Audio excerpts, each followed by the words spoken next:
When I was studying photography in San Francisco in 2009, we were given a student membership to the SF MoMA, the premier modern art museum in the Bay Area. I hadn't used it much, since most of my time was spent on studying and doing assignments, and the little free time I had would go to working menial jobs or hanging out with friends. But one day, a teacher insisted that we use our student memberships to see an exhibit at the MoMA by Richard Avedon. It was a retrospective showing highlights throughout his career. So one midday, after a class nearby to the SF MoMA, I stopped in with a few friends to take a gander. How it affected me cannot be understated.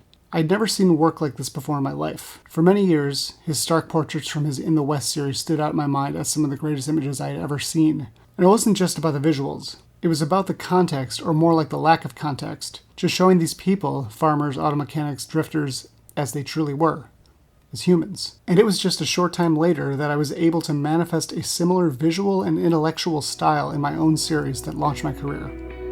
I'm Robert Schultze, and this is Light Meter, a podcast discussing the ideas and theories behind why pictures are the way they are. This is a highlight episode where I'm going to talk at length about a particular photographer or image that impacted me as an artist or working professional. I've been in the photography industry for over 12 years, starting off in the Midwest doing fine art, moving on to wedding and portrait photography, and then on to commercial and editorial work in California. I have various magazines and newspapers as past and current clients, and I've worked on campaigns for Aried International, GoPro, LinkedIn, and more. Richard Avedon is kind of a god. He's worshipped by many photographers, myself included, for a sleek and simple style that also manages to showcase both a technical virtuosity and an emotional sensitivity for his subjects that you often don't see. The portraits from his In the American West series are love songs to photography and the people in the frame. Stark black and white images on white backdrops, often hung up on the side of a barn or over the branch of a tree, taken with natural available light. These striking portraits are often seen in museums and books and are generally his most recognizable. But he was also an infamous fashion photographer, one who was such a hot commodity that he would constantly work with Harper's Bazaar, Vogue, and Life magazine. Avedon was born on May 15, 1923, in New York City to a Jewish family. His father, Jacob Israel Avedon, was a Russian-born immigrant who managed to start his own retail dress business on Fifth Avenue called Avedon's Fifth Avenue. His mother, Anna, came from a family that owned a dress manufacturing business and encouraged Richard's love for fashion and art. His father was a critical and remote disciplinarian who insisted that physical strength, education, and money prepared one for life. Avedon's interest in photography began at age 12 when he joined the Young Men's Hebrew Association Camera Club. He would use his family's Kodak box Brownie not only to feed his curiosity about the world, but also to retreat from his personal life. The photographer's first muse was his younger sister, Louise. During her teen years, she struggled through psychiatric treatments, eventually becoming increasingly withdrawn from reality and was diagnosed with schizophrenia. These early influences of fashion and family would shape Avedon's life and career, often expressed in his desire to capture tragic beauty in photos. Avedon attended DeWitt Clinton High School in Bedford Park, Bronx, where from 1937 until 1940 he worked on the school paper, The Magpie, with James Baldwin. As a teen, he also won a Scholastic Art and Writing Award. After graduating from DeWitt Clinton that year, he enrolled at Columbia University to study philosophy and poetry, but dropped out after 1 year. He then started as a photographer for the Merchant Marines, taking ID shots of the crewmen with the Rolleiflex camera his father had given him. In 1944, Avedon was recognized by Alexei Brodovich, the art director for Harper's Bazaar, and given his big break. In 1946, Avedon had set up his own studio and began providing images for magazines including Vogue and Life. He soon became the chief photographer for Harper's Bazaar. From 1950, he contributed photographs to Life, Look, and Graphis, and in 1952 became staff editor and photographer for Theater Arts magazine. At the time, the standard fashion photograph was much more static, with a greater focus on the clothing and its design, but Avedon did not want to conform to this standard. Instead, Avedon showed models full of emotion, laughing, smiling, and even outside of the studio in the forest or some other location, which was revolutionary at the time.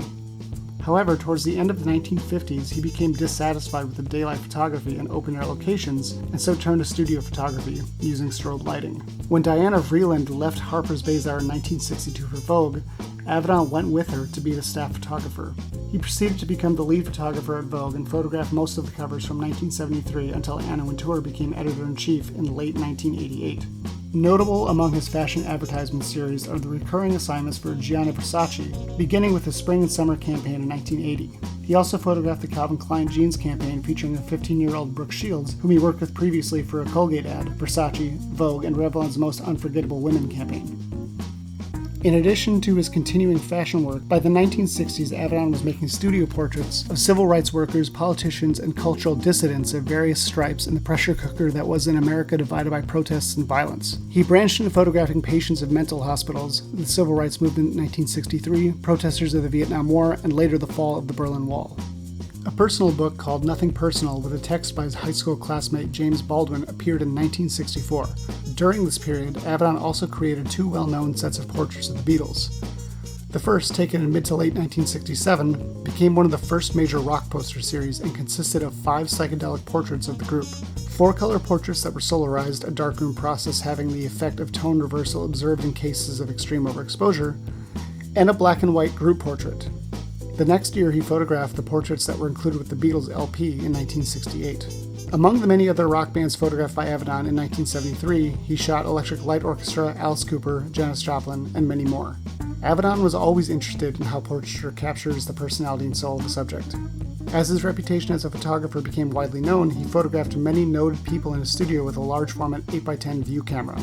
His subjects include Buster Keaton, Marilyn Monroe, Andy Warhol, and many, many more. His portraits are distinguished by their minimalist style, where the person is looking squarely into the camera, posed in front of a sheer white background. By eliminating the use of props, Avedon was able to focus on the inner worlds of his subjects. He would at times evoke reactions from his portrait subjects by guiding them into uncomfortable areas of discussion or asking them psychologically probing questions. Through these means, he would produce images revealing aspects of the subject's character and personality that were not typically captured by others. In 1982, Avedon produced a playfully inventive series of advertisements for the fashion label Christian Dior, based on the idea of film stills, featuring director Andre Gregory, photographer Vincent Valerino, and model actress Kelly LeBrock. The color photographs purported to show the wild antics of a fictional Dior family, living a menage-a-trois life while wearing elegant fashions. Avedon became the first staff photographer for The New Yorker in 1992. Pictures for the magazine, ranging from the first publication in 1994 of previously unpublished photos of Marilyn Monroe to a resonant rendering of Christopher Reeve in his wheelchair, and nude photographs of Charlize Theron in 2004, were topics of wide discussion. Some of his less controversial New Yorker portraits include those of Hillary Clinton and John Kerry. One of the things Avedon is distinguished by as a photographer is his large prints, sometimes measuring over 3 feet in height. His large format portrait work of drifters, miners, cowboys, and others from the western United States became a best-selling book and a traveling exhibit entitled In the American West, and is regarded as an important hallmark in 20th century portrait photography, and by some as Avedon's magnum opus. In 1974, serious heart inflammations hindered Avedon's health. The troubling time inspired him to create a compelling collection from a new perspective. In 1979, he was commissioned by Mitchell A. Wilder, the director of the Amon Carter Museum in Fort Worth, Texas, to complete the Western Project. Wilder envisioned the project to portray Avedon's take on the American West. It became a turning point in Avedon's career when he focused on everyday working-class subjects such as miners soiled in their work clothes, housewives, farmers, and drifters on larger-than-life prints instead of the more traditional options of focusing upon noted public figures or the openness and grandeur of the West. The project lasted 5 years, including with an exhibition and a catalog. It allowed Avedon and his crew to photograph 762 people and expose approximately 17,000 sheets of 8x10 Kodak Tri-X pan film. The collection identified a story within his subjects of their innermost self, a connection Avedon admits would not have happened if his new sense of mortality through severe heart conditions and aging hadn't occurred. Avedon visited and traveled through state fair rodeos, carnivals, coal mines, oil fields, slaughterhouses, and prisons to find subjects. It was this series of images that greatly inspired me almost 40 years later when I began photographing the Occupy Wall Street protests in 2011. I had Avedon's work in my mind, not only for the exhibition that I had seen multiple times at the MoMA due to my free student membership, but we had also been studying his technique in a lighting class I was taking. When the protest started, what struck me was that the people I saw marching in the streets came from every background. Construction workers in their reflective vests, corporate lawyers in their suits and ties. Every job, race, and every walk of life was represented in these protests. Being inspired by Avedon's technique for his American West series, I pared down all of my lighting kits to simplify not only for ease of transport, but to further explore this minimalist style. I would go to these massive protests on main streets in big cities, tape up a white background or hang a white sheet for some stands, and photograph protesters using only natural light and maybe a reflector. The result was beautiful portraits of these protesters, and after showing a few teachers and colleagues, I managed to work these images not only into my major classes, but also into several Bay Area publications. The Occupy Wall Street portraits and Richard Avedon had literally launched my career. To this day, I still get inquiries about the images.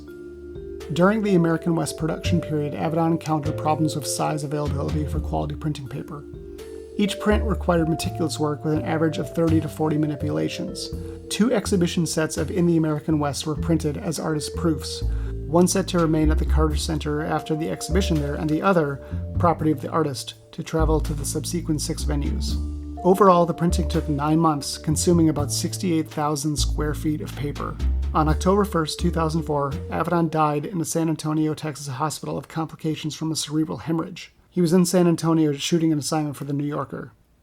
At the time of his death, he was also working on a new project titled Democracy to focus on the run-up to the 2004 U.S. presidential election.